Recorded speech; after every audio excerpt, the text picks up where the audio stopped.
ও ডাকাত, এই তো শোকেশের চাবি। এই বুড়ি চাবি দে।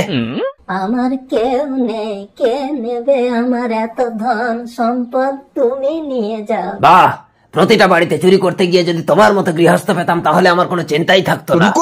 আর কদিন বা বাঁচবো, তোমার যা ইচ্ছে তুমি নিয়ে যাও। ঠিক আছে, তুমি চুপ করে বসো, আমি সবকিছু নিয়ে যাচ্ছি। তুমি সব নিয়ে যাও, আগে একটা গল্প শোনো ডাকাত। আচ্ছা ঠাকুমা, আগে গল্প শোনাবে, শোনাও দেখি। একদিন এক বুড়ির ঘরে ডাকাত পড়েছে। বুড়িটা চিৎকার করে বলছে, পুলিশ পুলিশ পুলিশ। ওয়া বাবা, পুলিশ! কি হয়েছে বুড়িমা? আরে ডাকাত, তবে রে শালা। ওয়া বাবা, মরে যাবো, ছেড়ে দাও, ছেড়ে দাও। ডাকাতি করো, সব মিলিয়ে দেবো। ওয়া বুড়িমা, কাজটা কিন্তু ভালো করলে না।